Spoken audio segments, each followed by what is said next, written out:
السلام عليكم ورحمة الله وبركاته. جرى جرتم تكشتي أكم نجا كيساني أنا جرى الحمد لله نجا كم كوتي كسم وري ماتي فريداي تبتاتني لايك شير كوتني كومنتنا بريستنا نجد جبيستن كدنا كلا توما سنين جرى أكسم وري ماتي كيريان تاني مو سبسكرايب وشلا ماتي كيات تدا بلا ما سنين جت شوفر بعدا أكسم إجولي دبي كيس جراني في إرجع بريدا إرجع رفتشي ساسني دبر سومبر بعدا جت شوفر دبي جراني keessattuu ijoollee shamarran qofa ilaallatu garuu ijoollee hunda ilaallata.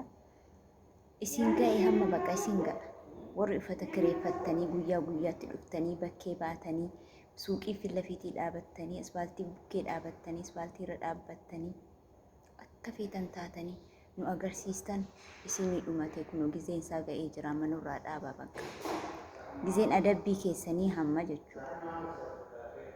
Keessattuu immoo jechuudha. Rakkinni isin uumtan kun rakkinni isin fiddan kun xoosii isin fiddan kun ikko isin duwwaa fudhatee hin deemu. Meeqatu miskiinonni mana kontoraataati gizee ba'an.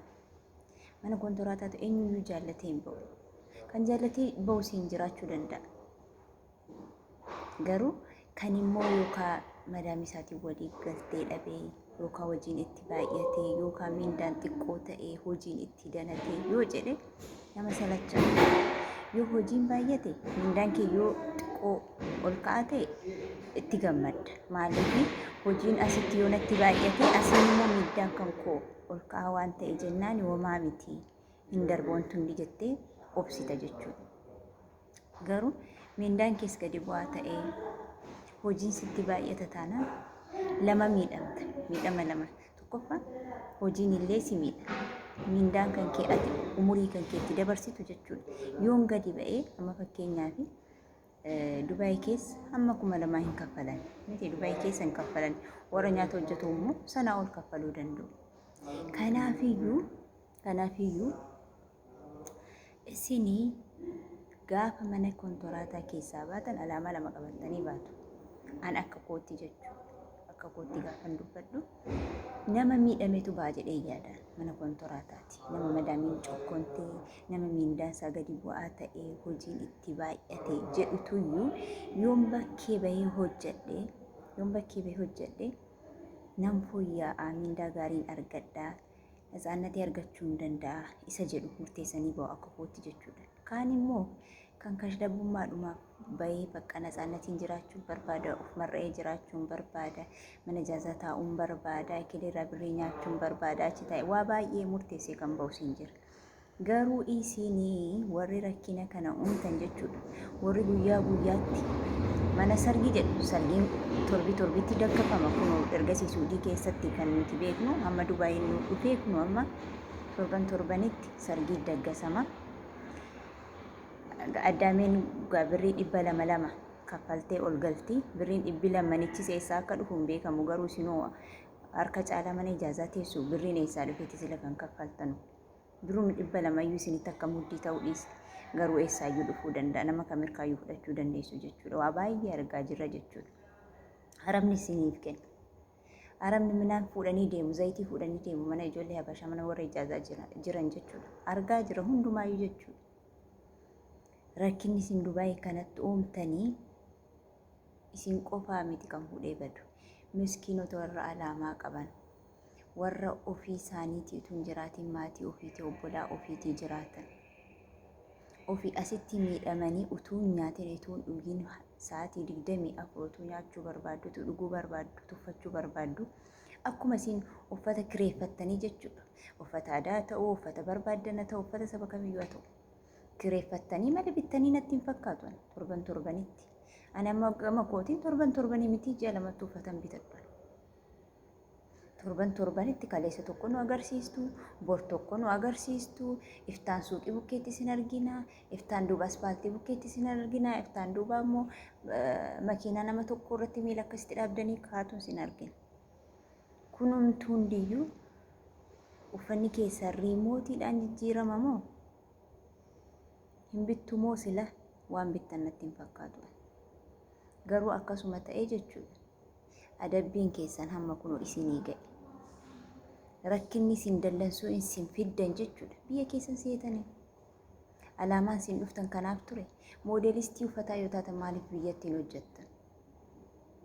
Maaliif miskiina kaanillee hojii badaa isin fiddaniin akka inni bakka hin taane galu maaliif gootan? Miskiinonni amma alaamaa isaaniitiif bahanii obbolaa ofii maatii ofii kan jiraachisan kan rakkinni gara maleetti hammaatu bakkee bahanii jiraachuun illee namatti ulfaata nama tokko tokkotti jechuudha. Nama hojii akka badaa akka keessanii hin beeknetti baay'ee ulfaachuu danda'a. Kana hunda dandhamatanii warra hojjetaa jiran kunoo hamma jechuudha. Poolisiin akkuma biyya Suudii sanatti Dubaay keessaa qabaa jiran jechuudha. Karaa isin darbitan hin jirtan makiina poolisii biraa jechuudha. Dubaay keessa warri Dubaay keessa jirtan hin beektan.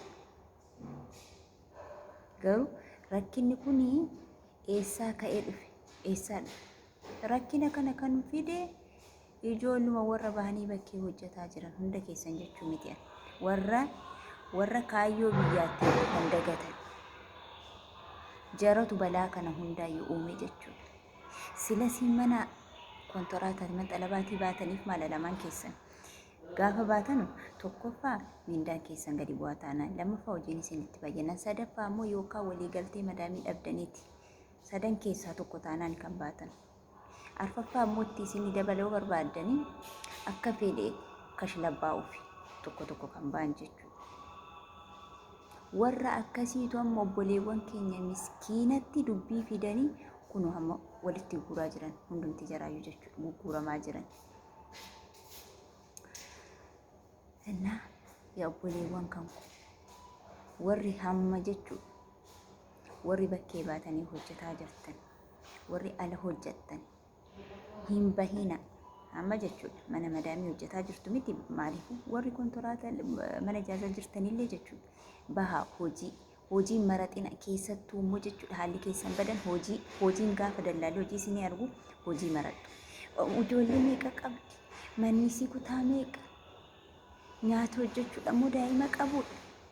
Mana ijaazaa teessaniitu jechuudha hojii filattu. Baay'ee gadi hojii filatiin dhaqi hojjedhu.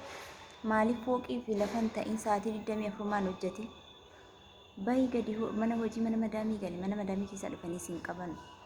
Gara fuulduraatti akka Suudii sana dubbii yoo hammaataa deeme inni siin oolu ka'a. Kanaafuyyuu hamma warri bakkee jirtan warra dhiiraas taatan warri durbaa of eeggadhaa. Warri mana ijaazaa jirtan hojii mana ijaazaa teessanii hojii filachuu dhiistanii otoo hin qabamin utuu mana hidhaan amma gaafa poolisiin si qabu qaxxitaa gara biyyaatti waan si galchuun se'in hin hidhamta akka warra Suudii sana.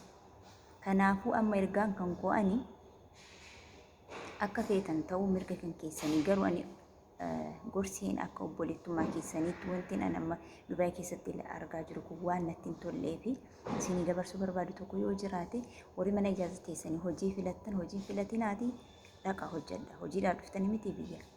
Ma'as teessanii manni si fooqidha moo lafa moo kutaansaa danuudha moo xiqqoodha moo daa'ima qabdi moo meeqa qabdi jettanii lakkaa'uu dhiisaatii gaafa biyyaa dhuftan akkas jettanii lakkooftanii hin dhufne deemaatii hojjedha.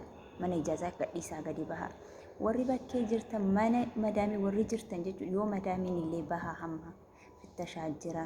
Poolisiin dhufee maaliif poolisii yoo achi isin qabee jarri si ko birii 50 qaxxaamu kanaa jennaan yoo isin bee jettillee natsaa hojjedha hamma gizeen kun darbutti jechuudha. Hamma gizeen kun darbutti mana madaamiitii miilan fuudhinaa natsaa hojjedha. Hamma sa'aatiin kun darbutti jechuudha. Gadi baatanii hojii barbaanna akkas taana akka durii zannaxna akka dheengaddaa sana sargii deemna jettanii harka poolisii keessa hin bu'ina. Harka poolisii keessa yoo buutaniyyuu akkasuma battaluma gara biyyaatti hin dabarfamtan. Hin adabamtanii mana hidhaatti. Kanuma isiniin jechuun barbaada sheerii godhaa.